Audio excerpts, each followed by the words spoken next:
myself. This is very old, but it actually records very nicely. Let me see if I can make it work.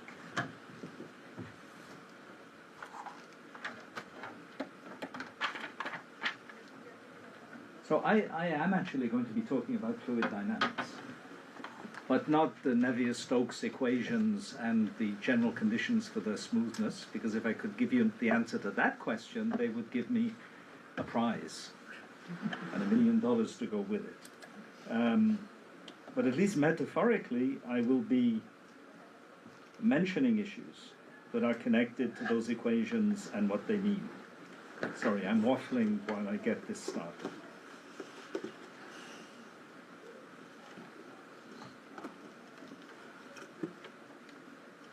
So, what I wanted to talk about, with a nod to some literary and musical references, is rivers of constant change and ever-shifting seas, which leads me to the title, The Fluid Dynamics of Culture. And you could equally say the culture of fluid dynamics in this case. And basically, to save time, even though we have until 3 by the generosity of Nuno, I could summarize the whole talk in just 3 sentences, and then we can break for coffee. First, water flows. Secondly, culture is fluid. Third, culture and water therefore have a deep affinity. I thank you. I'm half serious here. That is actually the presentation. But of course, you're interested to see how I can fill it in and justify some of those statements, which are extremely vague. So let me try to do that. And because we are in a humanities-inspired context, let me do so with some literary references, if I can find them. It's very interesting how much metaphorical language about seas and rivers there is in human literature, dating back many millennia. I could have started probably with the Odyssey, which is by definition all about angry seas, personified in an angry god, angry that Odysseus blinded his son, as you know. But I picked a couple of others, one about the sea, one about rivers, because they sound nice, and they're both from books for which I have some literary affection. There will, of course, be a special prize for those who can recognize where the quotation comes from. I won't tell you what the prize is, but listen carefully, and if anyone recognizes the source, raise a hand. First quotation. There is, one knows what, sweet mystery about this sea, whose gently awful stirrings seem to speak of some hidden soul beneath. Now, I'll tell you later. Very famous book. If you don't recognize it, no problem. Secondly, but you note the fact that the sea has spirit and not just movement. There's something about it that speaks to its being more than what we simply see when we look at it. And the same is true for rivers. This is actually harder to get as a quotation and slightly longer, but it sounds nice, so I'll read it in full. And if anyone gets it, you will get a double special prize. He thought his happiness was complete when, as he meandered aimlessly along, suddenly he stood by the edge of a full-fed river. Never in his life had he seen a river before. This sleek, sinuous, full-bodied animal, chasing and chuckling, gripping things with a gurgle and leaving them with a laugh, to fling itself on fresh playmates that shook themselves free and were caught and held again. All was a shake and a shiver, glints and gleams and sparkles, rustle and swirl, chatter and bubble. The mole was bewitched, entranced, fascinated. By the side of the river he trotted as one trots, when very small, by the side of a man who holds one spellbound by exciting stories. And when tired at last, he sat on the bank, while the river still chattered on to him. A babbling procession of the best stories in the world, sent from the heart of the earth to be told at last to the insatiable sea. Very literary, very nice. And again, The river isn't just flowing water. It's a storyteller, a place of experience. And this is what I want to talk about here.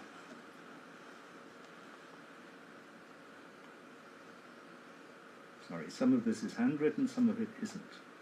So the point, as indicated in my abstract, which I'll summarize again and more or less read in full because you may not have had time to see it, water in its multiple forms is the bearer of rich and diverse cultural meanings.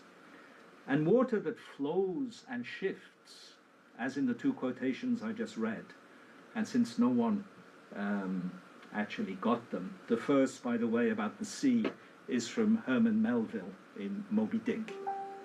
And the second is from Kenneth Grahame's novel The Wind in the Willows, which you may or may not know. The mole was a bit of a giveaway, but no one raised their hand, so the prizes have not been won and will be rolled over to next year's CIPSH Academy. So water that flows and shifts, as we saw in those quotations, and I could have found hundreds more very easily, and I'm sure you can also from Chinese literature about rivers, wetlands and seas, is especially ripe with significance, explored in poetry, literature, philosophy, music for as long as we have traces, and constantly reinvented in more recent media such as photography and film. The diversity of meanings within each culture and across cultures defies any attempt to categorize or systematize, and I won't try to do so. Not least because flowing water and the cycles that connect its various forms are essentially ambivalent. Water brings life to the desert, but it also drowns the sailor and the desperate lost soul. The river provides fish and facilitates transport, but equally may destructively overflow its banks. Having had the pleasure, the opportunity to visit the delta of the Yangtze River on a trip to China a couple of years ago with people who were showing me all about it and how the issues of water management, even today, after millennia of attempts to control the river and make it suitable for cohabitation with humans, is just a reminder of how complex and important these issues are, and how one lives with a river, but one never fully and completely controls it. The ocean may seem gentle and serene, or angrily rear up in crashing waves. And while liquid water is perhaps of special cultural significance, and I'm focusing here on liquid water, its other phases, steam and vapor, and perhaps especially snow and ice, have their own significance explored in the imaginative literature and mythology of the peoples for whom snow and ice in particular are at the heart of their experience of waterscapes. We perhaps don't think of ice as a waterscape, but for the peoples of the Arctic, ice, at least for 6 months of the year, is the characteristic cultural form of the waterscape. What I want to explore is how these physical and cultural experiences of water intertwine. Now, fluid dynamics, as mentioned by someone who knows much more about it than I do, is very literally the subdiscipline within physics that analyzes how water flows, water and other fluids, of course, but in particular, in this case, water. As I mentioned, it's governed by equations that have no general solution, and which encapsulate the physical tensions between the smooth, the steady, and the laminar within the ways in which water can flow, and the turbulent, the chaotic, and the unpredictable. And at the same time, fluid dynamics, taken this time metaphorically rather than literally, is precisely the framing on which cultural meanings attach their tendrils. Water matters and is interpreted poetically, mythologically, visually, in terms of the interplay between the fluid and the dynamic, at the ever-shifting frontier between the material and the symbolic.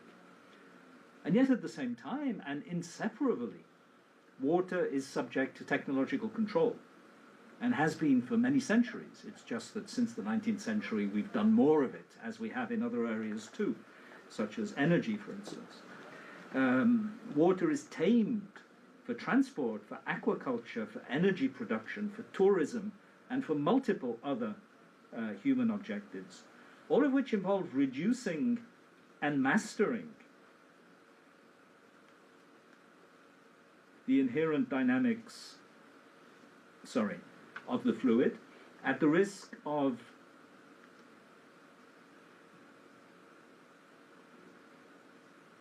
something wrong with this, probably because the battery is too weak, yeah. All of which involve reducing and mastering the inherent dynamics of the fluid at the risk of erasing its cultural fascination, just as other kinds of cultural landscapes are hollowed out by subjection to the extraction of value. Everything can be Disneyfied, if we want to take that rather simple way of putting it. So the essence of what we call a waterscape in the context of this academy, in the context of the chair proposal that Nuno and I are working on for submission to UNESCO, as was mentioned earlier, and in other contexts as well, is that encounter between fluidity and fixity, between function and meaning. Now, does it follow from that that no waterscape can exist that is not culturally encoded? This is perhaps the essential question of the whole meeting, and while at one level you could say it's just a matter of arbitrary definition, maybe we can define waterscape as water plus culture, and if we define it that way, then by definition we have resolved the question. There's also, I think, a deep historical resonance here. It goes back to the old story about when a tree falls in the forest and no one sees it, did it actually fall? The central conundrum of empirical philosophy in the 18th century British tradition. Does it have to be seen to actually happen? When a wave crashes on a shore untrod by human foot, somewhere in Antarctica, for instance, unobserved by human eye, though there may be many penguins looking on, uncharted by any map. We've moved that past that point. Everything is charted now. Does it crash somehow differently? Does it crash pre-culturally? That's a trickier question than it sounds. And in my view, at least for the purposes of this presentation and within the terms of what I'm trying to say to you, paradoxical as it may seem, the answer is no. Not because the ocean is concerned by how it's perceived, but because the imaginative experience of the unseen wave is at the heart of how the ocean is perceived and valued, as precisely something dynamic, wild, fluid, turbulent, that matters precisely insofar as it is untamed, and to paraphrase Melville as quoted earlier, to the extent to which lurk within its depths unseen creatures, strange forces, and mysteries. However, the unseen wave is a limiting case, a kind of vanishing asymptote, the cultural implicit of the concrete experience of the waterscape. As I mentioned, there's hardly anywhere that's uncharted these days, even though some shores may be untrod and some waves may crash unseen. For generations, in places for millennia, seas, rivers, and oceans have been tamed for human purposes. And this, of course, is the point of our title, Waterscapes Management, as we see on the screen. A waterscape is something experienced, and at the same time something created. Created not just to be experienced, but also in one way or another to be exploited. And exploited is a very vague term. Simply to sail on the sea is to, in a very general sense, exploit it, but perhaps not in an extractivistic, transformative way. But still, it is to use the sea as appropriate for some human purpose, getting from A to B with one's cargo, or perhaps simply exploring or fishing. This relationship between experience and exploitation is dynamic, just as is the water that is being experienced and exploited. Examples of the interplay are easy to find. Take beaches. Many of you may enjoy lying on beaches watching the sunset. And even those who don't have seen the photographs, because we live in a world that is pre-experienced through social media photographs, even before being directly experienced physically through eye, ear, and nose. Many beaches, as you know, are ultimately artificial. In France, for instance, the history of beach tourism, on which there's an extensive literature, is intimately connected with two things.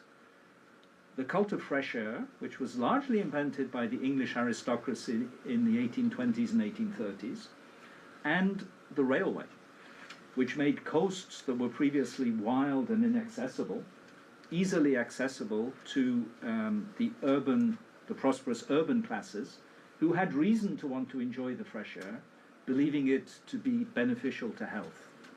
And around fresh air coastal tourism rose up a whole economy of leisure, of which, interestingly, one of the most striking embodiments in France, but in much of Europe, is gambling.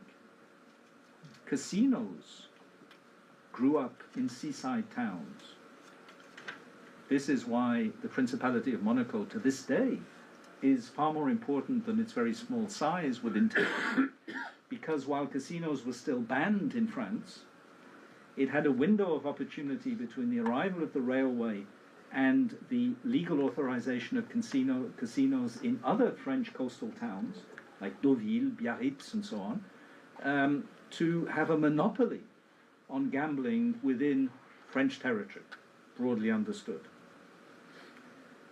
Now, casinos, very interesting story, not the story of this presentation. Beaches are the story of this presentation. And it's very interesting when you visit coastal towns and do a bit of digging in local history to discover that beaches weren't the reason why people came. They were created once people were coming in order to give them something to do and to look at. La Baule, for instance, I don't know if you know La Baule on the Atlantic coast of France, has the longest sand beach in Europe. It is entirely artificial.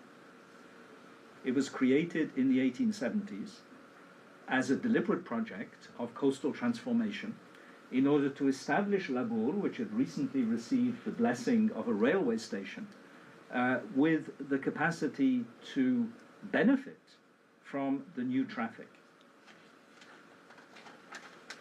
And the technological project of creating a beach, not from nothing, of course, there were bits and pieces of the beach that pre-existed, but the vast transport of sand, the planting of trees to stabilize sand dunes, the concrete and stone infrastructures that were put in place to protect the beach against coastal erosion, all of this was a deliberate project of coastal transformation. And there are many examples in France and elsewhere. So beaches are ultimately artificial, not everywhere, but in many places, created to respond to the social demand for that specific kind of tourism, and it's endured, of course. 19th century beach tourism was very different from the way in which we experience beaches today, but there has been a continuity and a continued fascination with lying on sand under the sun close to the ocean, despite all the health warnings about how bad it is for one's skin. And all the problems of ocean pollution that arise from the creams people put on their skin to protect themselves against the dangerous sun.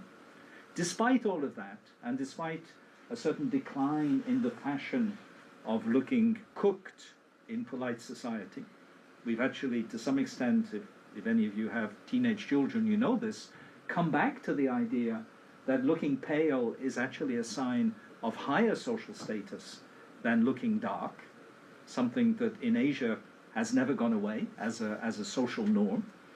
Despite all of that, we continue to have that social demand for a specific kind of tourism, which requires not just creating, but maintaining beaches. Because, coming back to fluid dynamics again, beaches, sand beaches, are incredibly dynamic environments. They are constantly washed away and recreated in very unpredictable ways. Unpredictable ways that are incompatible with the social, economic, administrative organization of tourism. If you are a beach town, you want the beach in the same place this year as it was last year. That doesn't come naturally. Everything I'm saying is blindingly obvious. But in a context like this, it's perhaps useful to restate the blindingly obvious, just to remind ourselves of how much work goes into producing natural environments, particularly for tourist purposes. But now that beaches have become familiar, they become sites of cultural experience, with all the important issues of technological protection against sea level rise, ocean intrusion, and so on that I just mentioned. Look at how often beaches are photographed. Look at the passion for seeing sunsets from the beach so long as it faces west. There is a cultural context that goes beyond what one does with beaches in the daytime sun. There is winter use of beaches, which is very culturally connected to fresh air and walking and dogs and horses, or kites. In the north of France, the main winter use of beaches is flying kites, which has become a very popular pastime. There's actually a world kite competition every year in Berck-sur-Mer, which, if you know the northern part of France, is a vast sandy expanse on what the English call the English Channel. The French don't call it that, as you can imagine. And I say nothing, but again, if you have teenage kids, you know all about it, about what teenagers do with beaches at night. But we won't go there. Similarly, canals are perhaps the ultimate artificialization of rivers or flows between rivers. Nothing could be more artificial than a canal. Dead straight across a flat landscape, enclosing flowing water within concrete walls, typically connecting two rivers for the purpose of transport. And in the industrial geography of Europe from the 18th century, canals were an absolutely crucial aspect of the web of transport between places, allowing industries to develop inland and still be connected to major seaports, something that was crucial to the early Industrial Revolution. One of the most famous early canals in history, which transformed the industrial geography of a whole region, is the Manchester Ship Canal, which connects my home city, Liverpool, to Manchester. Without that canal, many aspects of the Industrial Revolution, particularly the organization of the Industrial Revolution around cotton, would never have happened. Everyone knows this. But through familiarity and changes in industrial geography, in particular the virtual disappearance along many traditional canals of industrial transport, whether of raw materials or finished goods, the canals have become sites of cultural heritage and indeed of slow tourism. Reinventing the canal, which was created to facilitate rapid, cheap transport of heavy materials, into something that now serves to slow down tourists who have become frustrated by the excessive speed of mass tourism. Ask people how they perceive canals today in any European country, and they probably won't talk about coal and iron ore and the Industrial Revolution. They will talk probably about the peaceful experience of a slow holiday. People working on canals in the 19th century would have been very confused if we could bring them to hear that discourse today. So what has been constructed economically and technologically becomes endowed by the mere fact of repeated experience and transformations of the conditions of experience with cultural meaning. And we could continue, of course, and there are so many examples that it will get a bit boring just to list example after example. But one very important example that many of you are certainly familiar with is port regeneration. In all the parts of the world, many of them in Europe, but also in North America, where major port cities have ceased to be major port cities, usually because the historical city center ports have been abandoned in favor of out-of-town container ports, which handle just as much traffic, but with far fewer people working there and a much different industrial geography, leaving the old ports to rot. This is a particular problem in the UK, where ports like Liverpool, Manchester, London were literally decaying in the 1970s, unused because replaced by newer technology, in the heart of the city, and therefore constituting a form of urban blight, and at the same time absolutely central to the historical memory of what the city meant to itself and to the world. And port regeneration has become one of the driving forces of heritage tourism in all three of the cities I mentioned, and many more besides. In North America, if you know the city of Baltimore, you will perhaps also have seen how the port area has been completely reinvented as a leisure facility, using the remarkable brick buildings that the Industrial Revolution created and repurposing them into housing and entertainment facilities, so that a port which originally served to completely transform a natural landscape into something suitable for the purposes of industrial capitalism now becomes the site of post-capitalist entertainment, building on that physical heritage, but redefining it in profoundly different ways. And indeed, I hope that in the course of our explorations of waterscapes in the Chair project that Nuno and I are working on, which has defined one of its horizons as reflecting on new kinds of museums and museification of waterscapes, questions such as those, the question of how ports are reconfigured for new purposes and new cultural meanings, will come to be important. And delta and wetland management, as I mentioned with reference to China,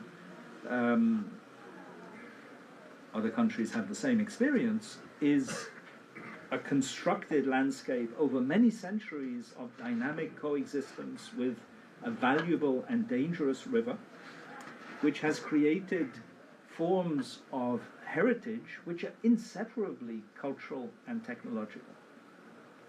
And even the tendency in river management in many parts of the world, particularly strong in China, to encourage wetlands, including urban wetlands, as a mode of cohabitation, what's sometimes called sponge cities.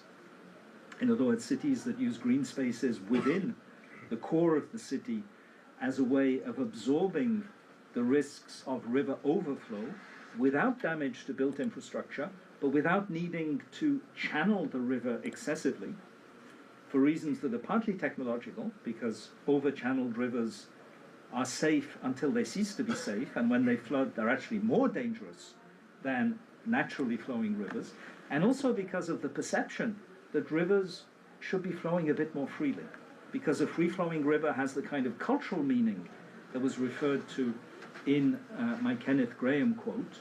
It's not just a canal. A river is more than a canal. As it happens, I'll just do a plug for this, I sit on the jury of an international prize called the LivCom Prize for Livable Communities, the secretariat of which is based in Beijing, and which awards prizes every year. The next prize ceremony is just in a few weeks in Turkey, to cities that have supposedly admirable sustainable development policies, as judged by the jury of which I'm part, so of course they're admirable because we said they were. And a number of prizes have been given in recent years to Chinese cities on major rivers, precisely because of the quality of the efforts they've made to transform flood management from concrete to sponge, from concrete to green areas. And it works. It works, including in the purely technological engineering sense of infrastructure vulnerability to flooding. Because flooding is always going to happen. And you never know exactly when it's going to happen. And therefore, infrastructure needs to be protected or recognized to be vulnerable and built in ways that include the vulnerability. If you've ever seen the photos of the 1910 floods in Paris, you know how vulnerable central Paris is to flooding. This is a major concern for public authorities, because many highly important sites, you'll probably see this when you visit the river later, are within just meters of the riverbank. I don't know if you see the Ministry of Finance in our trip later. The Ministry of Finance is literally built on the river. If the river floods, then much of the Ministry of Finance will be underwater. Now, many people might say that's a good thing, and ministries of finance should be definitively flooded, perhaps, in order to let the economy and society prosper. But even if you're radically opposed to the very idea of a Ministry of Finance, the fact that it's in such a physically vulnerable position is quite interesting. And the Louvre is within, what, 80 meters of the riverbank, and would be underwater if the river flooded, as it did in 1910. There's a very complex plan to protect the collections if that happens. I think they can evacuate basically the whole storage space of the Louvre within 48 hours. But it's a massive undertaking, and you have to plan for it. Anyway, the point here is that we might dream of a kind of blank slate, blank slate. And we often do when we think about environmental protection, from which we could redefine a new form of sustainability, economic and technical sustainability of waterscape exploitation, combined with cultural sustainability of waterscape experience. We can just drop the past. Industrial capitalism, traditional uses of water, just forget that. We can start from scratch. We can redefine technocratically, maybe by negotiation in New York, a global waterscape plan, perhaps entrusted to the management of UNESCO, where these sustainability objectives would be achieved. There are two things wrong with that idea. The first is that it's simply ridiculous, because the whole point is to move away from that kind of technocratic top-down framework, but also it misses the point about what is to be protected, and indeed even what is to be exploited. The extreme form of this has become popular in the literature under the name of abandonment or renunciation. It's particularly popular in France. Dismantling is also sometimes used as a word. There's a whole literature in the ecological sciences on the more radical wing of ecology about démantèlement, renonciation, abandon, dismantling, renunciation, abandonment, which is very interesting. They're basically making the point that if we think we can preserve everything, we are condemned to fail. And one of our challenges in order to ensure a more sustainable world is to learn when and where to let go. There are some examples of this in history. I don't know if you know Iceland. If you know Iceland at all, and if you can visualize the map of Iceland, which isn't on the screen, you know that Iceland is basically a kind of quasi-circle with rabbit ears sticking up in the west towards Greenland. And those kind of rabbit ears form two interconnected peninsulas. The westernmost peninsula is still inhabited. The easternmost of the two peninsulas at the far west of Iceland was deliberately abandoned in 1971. It was sparsely inhabited by people with huge, yeah, great. Yeah, well, rabbit ears, okay, yeah, you see it. Anyway, the westernmost is still inhabited. The easternmost is abandoned. Not because it wasn't inhabited, not because people gradually left, but because a deliberate decision was made. So basically everything to the northwest of Gjögur, abandoned by deliberate decision. About 400 people were relocated, so it was very sparsely inhabited, because it was judged, one, the logistics of supplying these people with food and fuel were absolutely unmanageable. Two, the people were living in very poor conditions, and the cost of giving them good living conditions was absolutely disproportionate. And three, because there was a desire to create a wilderness, a natural reserve in particular for birds. So So there are some very interesting examples. Some small islands have also been abandoned, sometimes deliberately, in a planned way. And the people writing about these issues are essentially arguing that we should be doing this more often. A good example is certain coastal environments. The coast is crumbling in many parts of the world, crumbling as a consequence of sea level intrusion and over technological protection. Too much concrete, which has modified natural rhythms, creating more vulnerability, in fact, in ways that we now understand were predictable, but weren't predicted when the various barriers were put in place. You can, of course, always build higher seawalls to protect the coast further. But maybe at some point you can ask the question, should we keep trying? What's the calculus here?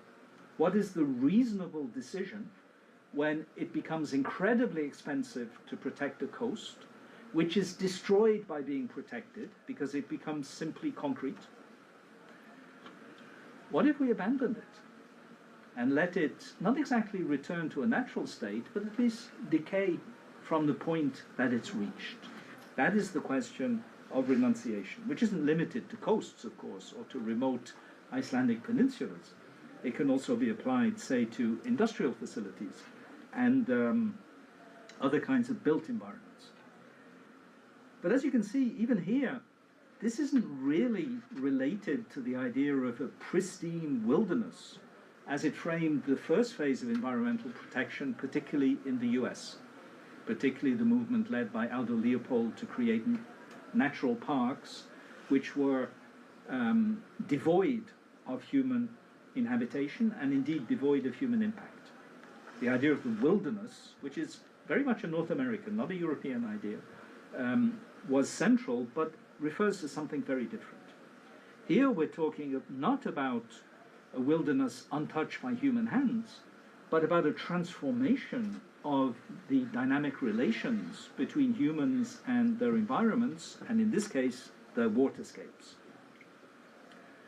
Of course, there's no doubt that the dynamic forces of the hydrological cycle can quite rapidly transform a made environment, such as a beach, a coastline, a flood-prone river delta.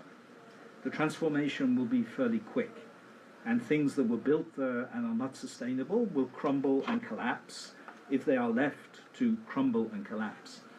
But it won't return it to a pristine, untouched state.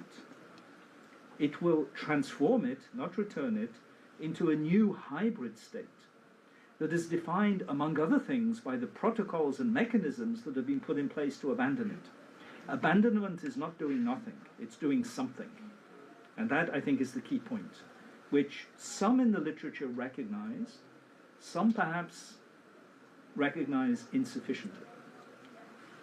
We could get into that, it's a whole very interesting discussion. And perhaps more importantly, abandonment, rewilding, and the other projects that are proposed as alternatives to exploiting waterscapes in order to experience them are themselves cultural projects. But the characteristic, coming back to what I said at the beginning about the unseen wave crashing on the untrod shore, is that they value vicarious experience. I don't know if everyone knows the word vicarious. Vicarious is literally what a vicar is. You know what a vicar is, right, in the Church of England? Or perhaps you don't. A vicar is someone who stands for God on earth. Not God. An intermediary, a representative. And what is vicarious is what is experienced at one remove, through something that represents what is experienced rather than being the thing itself. What I call vicarious experience here is the pleasure or satisfaction of experiencing the decision to renounce experience and imagining what you can't experience and thereby imaginatively experiencing it. There are many people who have this kind of relationship to Antarctica, for instance, and indeed it drove the decision, which was largely based on geopolitical considerations, but also on aesthetic and moral considerations, to conclude an international convention in 1959 that basically banned industrial, commercial, and military activity in Antarctica, restricting it to a zone of scientific interest that would be open only to internationally collaborative scientific projects. It hasn't quite worked that way, of course, because states are states, but nonetheless, it's worked to a considerable extent along those lines. And there are many people who would say, perhaps many in this room, I'd be curious to see who would say this, I would never go on a cruise to Antarctica. The whole point of Antarctica is that you don't go there. But I value Antarctica as not being experienced. Some of the same people might say we should not colonize the moon. The whole point is not to go there. We can look up, as we did last night, and see the full moon. Beautiful full moon in Paris last night. But the whole point is not to spoil it by actually going there. We need that vicarious experience because it's actually the experience that is most aesthetically pleasing and morally defensible. In addition, human experience as an integral part of natural rhythms, coming now to waterscapes, not Antarctica or the moon, is now recognized as a dimension of non-extractive waterscapes. This is particularly true for the experiences of indigenous peoples, but not limited to that experience. As you probably know, in an earlier phase of environmental management, it was very common, and there are a number of very deeply problematic experiences of this in Africa, to expel humans from natural reserves in order to protect those natural reserves as natural, as if the humans living in them weren't natural. This is now regarded as inappropriate and unacceptable, and indeed in the guidelines of UNESCO's Man and the Biosphere program, which was founded in 1972, it's actually considered very important to maintain human activity within the area of a biosphere reserve, but only on the condition that that human activity is an organic part of the reserve, not something that is introduced to the reserve in order to exploit it. In other words, eye on the watch and giving you a little bit of time to react. Waterscapes are a responsibility, not just a set of natural facts, interesting though the natural facts might be. A responsibility to history, no blank slate. A responsibility to cultural meaning. Waterscapes aren't just about water. They're about humans, their eyes, their ears, and their imaginations too. But also to the dynamics of water itself. Because every time we try to shape a waterscape ignoring the dynamics of the hydrological cycle, we get it wrong. We build infrastructure that doesn't survive. We destroy ecosystems that were of enormous value. Let's explore together, in this academy, the implications of that responsibility. Thank you very much.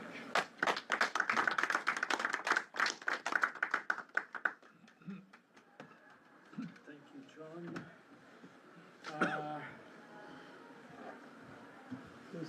Since we are a little bit ahead of time, I propose that we do a 5 minutes break. Oh, I thought we might have questions. That's Oh why yes, sorry. Yes, sorry. You gave me till 3. No, yes. So yes. I assumed that that was the time. No, you're right. But if no one wants a question, we can have a break. So anyone asking a question is keeping everyone else from the break. Measure your responsibilities. My role here is to make sure everyone works, so I will ask a question. Well, the issue of waterscapes, and you have mentioned several approaches, there are different perceptions about, right? In the end, different human groups see different things and take out of it different things. And when this goes across international policies of preservation, and you gave one example now with Man and Biosphere and the recommendations to keep traditional activities inside the parks. This was not only in Africa, in South America. Well, Yellowstone is the model, and Yellowstone is that. But the question is, and I've came across many situations like that in South America, is that the traditional activities are a heavy burden on people. They produce low income, they're very severe in terms of health, of quality of life, it's very intensive labor. And it seems that the only possibility for these people is to be frozen in prehistory, and as you know, I'm a prehistorian, so I don't take it offensively, because if they want to improve their lives, they can't. We have a situation nowadays, for example, in Brazil, with the ecosystem of Cerrado, which is a kind of savanna. And studies have demonstrated that the areas where the Cerrado is better protected in the whole of Brazil are the poorest communities, are those who are deprived of all kinds of social support. They don't have medical doctors, they don't have roads, they don't have anything. This is why the environment is protected.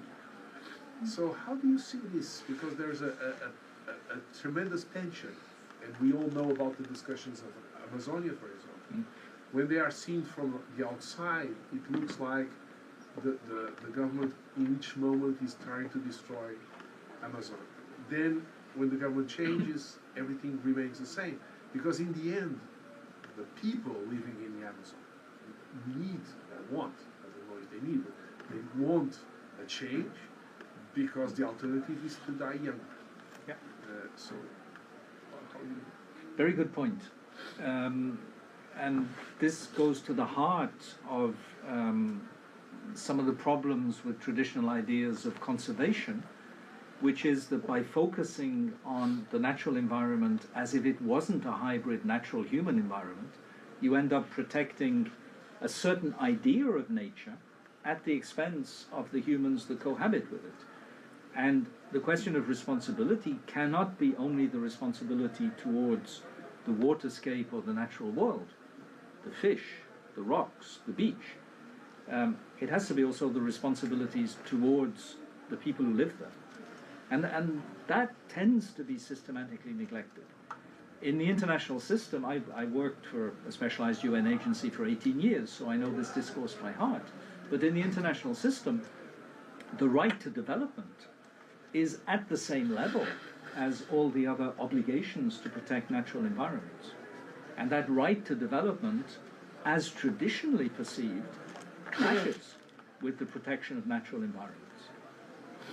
Now, sometimes we try to find ways out of this by saying, yes, but very poor people with demographic growth using firewood as their only source of fuel destroy forests. There's some truth in that, but it's probably wildly exaggerated compared to the actual processes of industrial deforestation. So the attempt to have your cake and eat it by saying what's good for nature is also good for people is sometimes true, and it's probably true in general, on average, for the whole of humanity, but for particular people in particular places, that may not be the case. Think of fishing communities confronted with fishing quotas, which is a very European example. The European Union, in its wisdom, imposes fishing quotas to protect fish stocks, which is fine if you care about fish stocks. But how do fishing communities cope with that? And depending on the country, the general response is, not my problem, they need to retrain as software engineers, or we'll give them lots of money to make them shut up. It won't save fishing, but it will at least save MPs in fishing constituencies. That tends to be more the French approach. The first approach is more the British approach. Neither of them make any kind of sense. First, because none of that actually preserves the communities. Retraining the children of fishermen as software engineers simply guarantees they will leave to live in the capital, and the fishing communities will disappear. And simply paying fishermen not to fish doesn't create fishing communities, it creates subsidized, angry communities. And you see this in farming and in many other areas of life as well. But what do? Do you simply say, leave it to the local knowledge of fishermen to preserve fish stocks?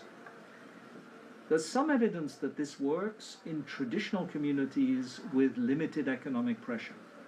But try doing that in the North Sea, which is open basically to everyone to fish in, even if in theory it isn't, which has been overfished for generations, so that many species such as mackerel and cod are actually severely under threat, and which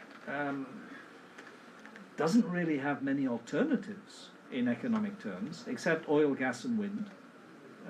But oil, gas and wind don't produce the same kind of jobs for the same kind of people. They're not very labor intensive, and they're putting the value chain elsewhere. So I would actually regard this as an extremely important and completely unresolved issue. Putting humans at the heart of environmental sustainability is not fashionable. It's absolutely crucial, and I think a humanities-anchored approach to sustainability, such as the one that CIPSH promotes, including through the Bridges program, is exactly what we need in this context. Because a nature-centered approach to sustainability actually hasn't worked. It can work only, as I mentioned, by the myth of wilderness, which produces some good effects, wolves in Yellowstone maybe, but also produces perverse effects and cannot be replicated at smaller scales. In much of Europe, it's irrelevant. You simply can't do that. Nothing the size of Yellowstone could possibly be created, even if there was a consensus on doing it. So we need to imagine something profoundly different. And culture is the place to start, not something that should be added at the end. I know that's not answering your question, Luis, but it's just showing that I share your question. Yes, question. Yes. Since it's about China and the global perspective, you know, as China were very active and were and are still very active about the water harnessing. For example, Liu, created the Xia dynasty because he harnessed the water, and you have 3 gorges, canals. Now still they want to do a dam, in the Tibet.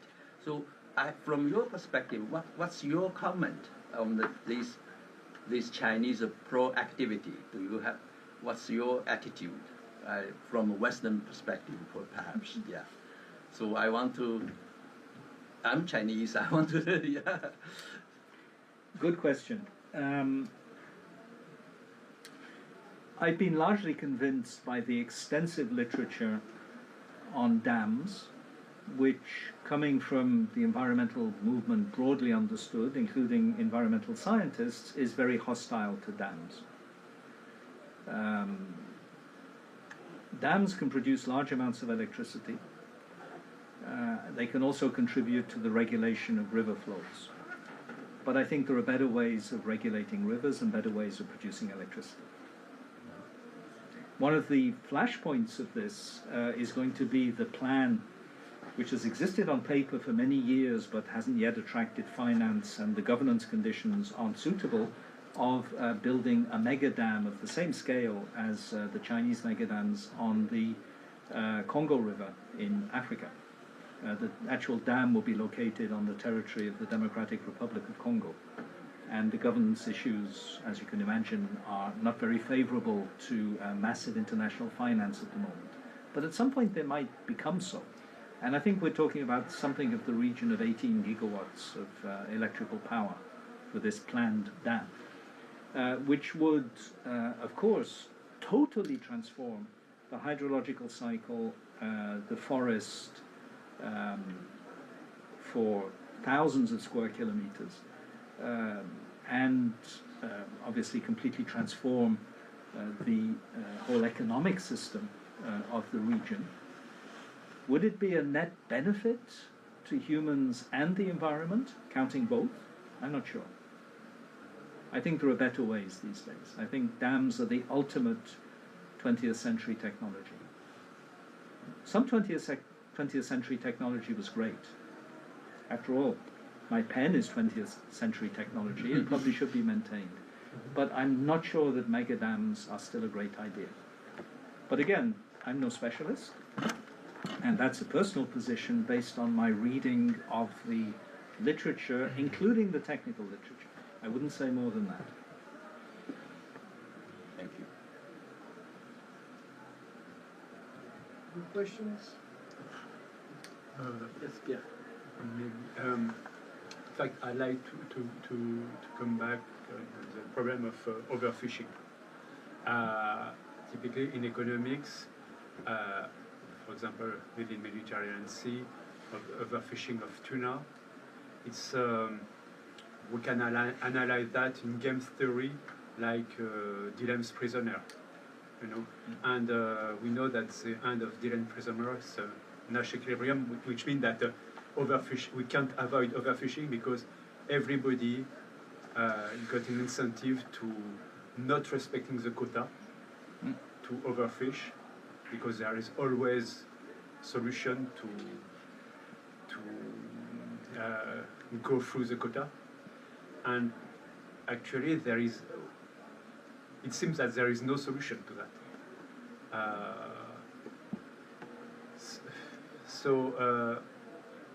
Because all the fishers know that which are the consequences of overfishing. They know they are cutting the tree they are sitting on. I can use this image. And they know that if they don't overfish, the other will overfish, and all their efforts are pointless. And we can find the same problem in many situations. I was thinking in vineyards in southeast of France, of if you want to respect water resource, if one people respect the water resource and the other don't, his efforts are pointless. So nobody has an incentive to make this effort. So it seems that economics can't find any solution.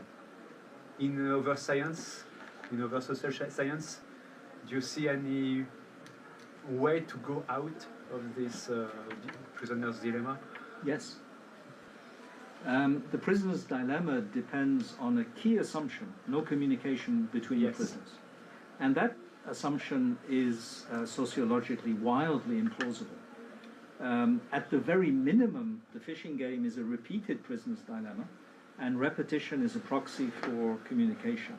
But much more importantly, every successful experiment in this area, but they've been done at small scales, I'll come back to that in a moment, has been based on introducing deliberation into the prisoner's dilemma.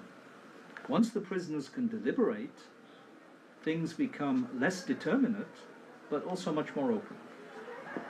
Now, one of the things this means is that when you have a fishing community, it can self-police. There are some great examples from UNESCO programs on this, where fishing exclusion zones, for instance, have been set up, not imposed on local fishermen, but negotiated with them on the basis that fishing exclusion zones, particularly in proximity to mangroves, favor the maintenance of fish stocks because fish breed in mangroves.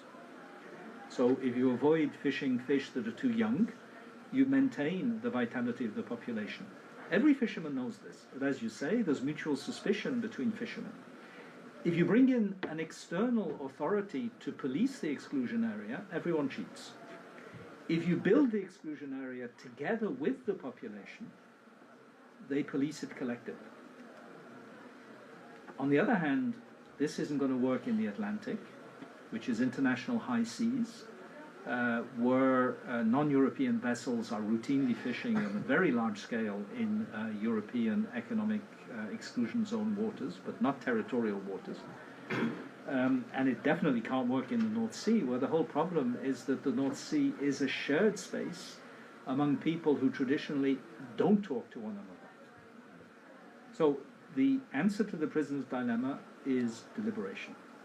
And that comes not from economics, but from sociology, political science, and anthropology.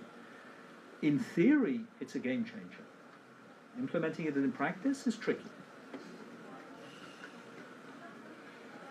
Thank you. Thank you.